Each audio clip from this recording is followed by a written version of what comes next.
High viewers 2021లో Gujarat Mundra పోర్ట్లో 21,000 కోట్ల worth ఉన్నటువంటి drugs పట్టబడ్డాయి.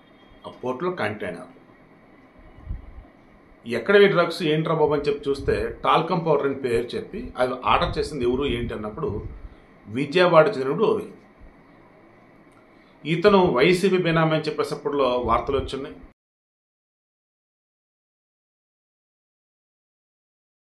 కొన్ని వేల కోట్ల డ్రగ్స్కి ఏపీకి లింక్ ఉండడం ఏంటని చెప్పేసి పెద్ద న్యూస్ అయింది, సెన్సేషన్ అయింది. అది అదానీ పోర్టు, అదానీకి తెలియకుండా ఇదంతా జరిగింది, రకరకాలుగా వార్తలు. అది ఎక్కడి నుంచి వచ్చిన కన్సైన్మెంట్ అన్నప్పుడు ఆఫ్ఘనిస్తాన్ నుంచి వచ్చింది. ఆ కేసు ఏమైంది ఏంటి నో ఐడియా.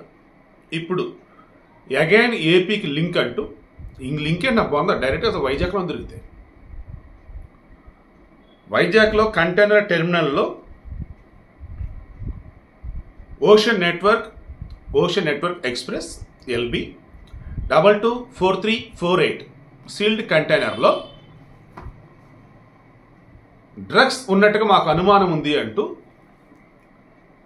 జర్మనీకి చెందినటువంటి హ్యాంబర్గ్ అక్కడ ఎవరైతే దీని స్కాన్ చేస్తున్నారో వాళ్ళు ఇంటర్పోల్కి చేరవేస్తే ఇంటర్పోల్ వాళ్ళు మన CBI వాళ్ళకి చెప్పారు. కొన్ని దేశాలు ఇంటర్పోల్గా సెపరేట్ ఇంటర్పోల్ ఉంటుంది, అదర్వైజ్ అక్కడ ఉన్న ఏజెన్సీలు పనిచేస్తాయి. మన దగ్గర వచ్చేసి CBI వాళ్ళు ఇంటర్పోల్గా పనిచేస్తారు. CBI వాళ్ళకి ఇన్ఫర్మేషన్ ఇచ్చిన తర్వాత అసలు అది షిప్ ఎక్కడి నుంచి వస్తుంది ఏంటి అని చెక్ చేస్తే జనవరి 14న బ్రెజిల్ శాంటోస్ పోర్ట్ నుంచి బయలుదేరారు. ఈ మధ్యలో ఉన్నటువంటి కొన్ని చోట్ల కంటైనర్ల పోర్టులు ఇచ్చేసుకుంటూ అగైన్ మూవ్ అవుతూ వచ్చారు. జనవరి 14న బ్రెజిల్లో బయలుదేరింది. ఇది ఎప్పుడో రావాలట, బట్ మార్చ్ 16 అంటే just few days back Vizag పోర్ట్కి వచ్చింది. ఇక ఇన్ఫర్మేషన్ CBI వాళ్ళకి వచ్చింది, అలర్ట్ అయ్యారు. మొత్తం కూడా సర్చ్ వారెంట్ లైక్ అవన్నీ తీసుకొని వచ్చారు. ఇటువంటి మూమెంట్లో కస్టమ్స్ వాళ్ళతో వాళ్ళకి పని ఉండింది, పోర్ట్ వాళ్ళతో పని ఉంటుంది, పోలీస్ స్టేషన్ వాళ్ళకి పనే ఉండదు.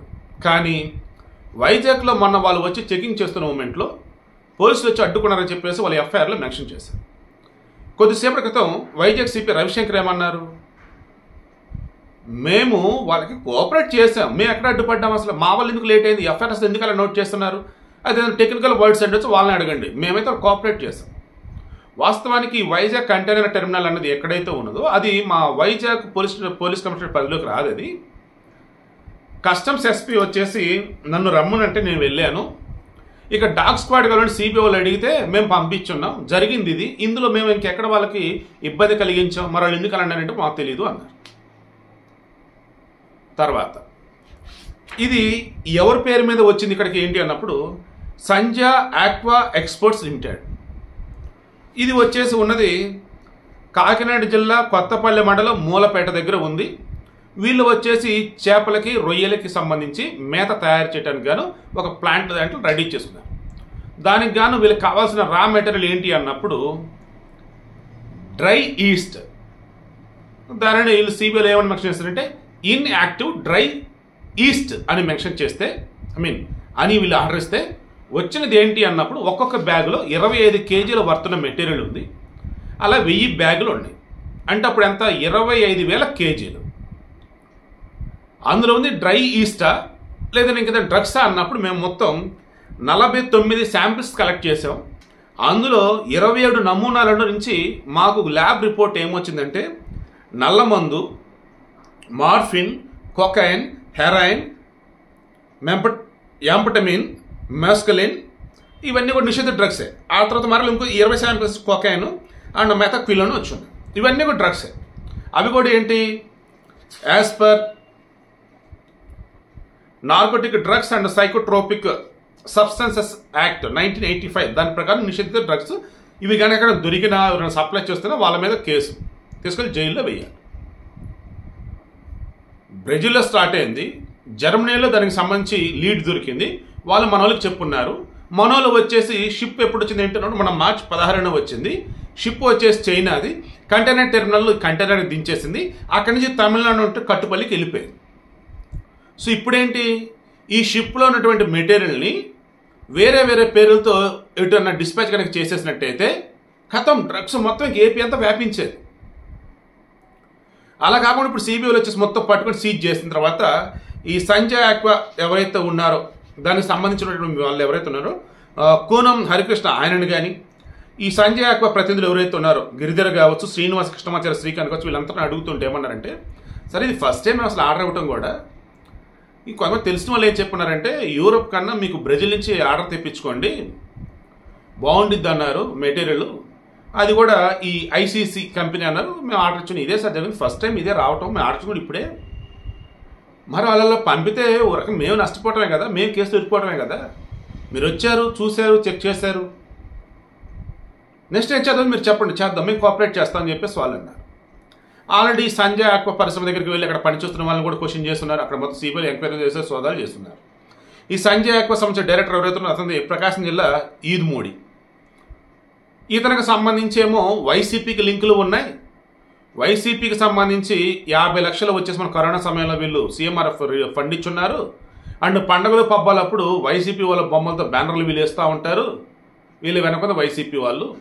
అండ్ అక్కడ పోలీసులు పంపించుకోవచ్చు, పోర్టు అధికారులు పంపించుకోవచ్చు, కంటైనర్ని ఓపెన్ చేయనీయకుండా సిబిఐ వాళ్ళు అక్కడ శాంపిల్స్ కలెక్ట్ చేయకుండా చూడాలని చూసింది వెనక వైసీపీ వాళ్ళే.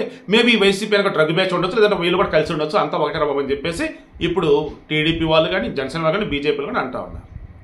ముఖ్యంగా పవన్ కళ్యాణ్ ఏమంటున్నాడు, అసలు ఎట్లా ఉండాల్సిన హైదరాబాద్ని ఎట్లా ఉండాల్సినటువంటి ఆంధ్రప్రదేశ్ ఎట్లా చేశాడు ఈ జగన్మోహన్ రెడ్డి. వైజాగ్ని డ్రగ్స్కు రాజధానిగా చేశాడు, అదే ఒకటి ఎగ్జిక్యూటివ్ క్యాపిటల్ అంటే ఏంటిదా. దేశంలో ఎక్కడ గంజాయి దొరికినా అది ఆంధ్రప్రదేశ్ సంబంధించిందని చెప్పేసి వార్తలు వస్తున్నాయా లేదా అని ఆయన అంటే, 1000 కోట్ల డ్రగ్స్ ఏంటి అసలు, ఏం చేస్తున్నాడు ఈ జగన్మోహన్ రెడ్డి, ఇంత దారుణమా అని చంద్రబాబు అంటే. లోకేష్ వచ్చేసి ఏకంగా జగన్మోహన్ రెడ్డి ముఠా యొక్క పాపాల పుట్ట పగిలుతూ ఉంది, ఎక్కడ చూడు యువతను మత్తులో ఉంచాలి, వీళ్ళకి తగ్గట్టు వాళ్ళని పనులు చేపించుకోవాలి, జనాలను వచ్చేసి పీడించాలి, భయపెట్టాలి, అడ్డదిడ్డంగా దోచుకోవాలి. ఇది నీకు తెలిసిన పరిపాలన. ఇంత అధ్వానమైనటువంటి పరిపాలన చూసిన తర్వాత కూడా ఇంకా ఓటర్లు కనుక చైతన్యవంతం కాకపోతే ఈ జగన్మోహన్ రెడ్డి పరిపాలనలో రాష్ట్రం అధోగతి పాలవుతున్నట్టుగా ఇంకా ఏమైనా మరి కొంత చెప్పుకుంటూ వచ్చిన. సో యాజ్ ఎ జర్నలిస్ట్ నేను క్లోజ్ చేయాల్సింది ఏంటంటే సింపుల్గా చెప్తాను చూడండి. ఏపీలో ప్రస్తుతం అయితే చాలామంది ఈ గంజాయికి అలవాటు పడుతున్నమాట వాస్తవం. ఈ డ్రగ్స్కి కూడా అలవాటు పడుతున్నారు అంటే భయంకరంగా అయినటువంటి ఆలోచనలు నాకు నిజంగా వస్తున్నాయి. మరో నైజీరియా అవుతుందా, ఉడతా పంజాబ్ సినిమాలు చూస్తుంటే మరో పంజాబ్ అవుతుందా, అసలు ఏపీని జగన్మోహన్ రెడ్డి అసలు ఏం చేద్దాం అనుకుంటున్నాడు, లేదంటే జగన్ సంబంధం లేదనుకున్నట్టయితే ఈ డ్రగ్స్ బ్యాచెస్ ఎవరు వాళ్ళు ఏం చేద్దామని భయం వేస్తుంది నిజంగా. రీసెంట్ టైమ్స్లో హైదరాబాద్లో పట్టుబడిన వాళ్ళు చెప్పిన దాని ప్రకారం ఒక గ్రామ్ వచ్చేసి ఇందులో మళ్ళీ డిఫరెంట్ టైప్స్ ఆఫ్ డ్రగ్స్ ఉంటాయి. వాళ్ళు చెప్పిన డ్రగ్ బెంగళూరులో వచ్చేసి వాళ్ళు చెప్పుకునేది గ్రామ్ వచ్చేసి 5,000 ఎంతో చెప్పున్నారు, కొంచెం రేటుకి అమ్ముతారట. ఇలా రఫ్గా లెక్క తీస్తేనే ఒక రా మెటీరియల్ నుంచి మరికొన్ని ఏమంటారు, for example 1 KG raw material అనుకోండి ఈ డ్రగ్స్ సంబంధించింది అయితే దానికి ఇంకొన్ని పార్టికల్స్ అవన్నీ ఇవన్నీ యాడ్ చేసి దానికి 5-10 డ్రగ్స్ తయారు చేయొచ్చట. అంటే 25,000 కేజీలు కాదు, లక్షల కేజీల్లో చేయొచ్చు డ్రగ్స్ అయితే. ఇప్పుడు మొత్తం పట్టుబట్టి సీజ్ చేశారు, భారీ ముఠా దీని వెనుక ఉన్నట్టుగా అనుమానం ఉంది సిబిఐకి. సో ఇన్డెప్త్లో విచారణ చేస్తున్నారు. ఎలక్షన్ కూడా అమల్లో ఉన్నా సరే సిబిఐలో వాళ్ళ డ్యూటీ వాళ్ళు చేస్తా పోతా ఉన్నారు. సో జరిగింది ఇది.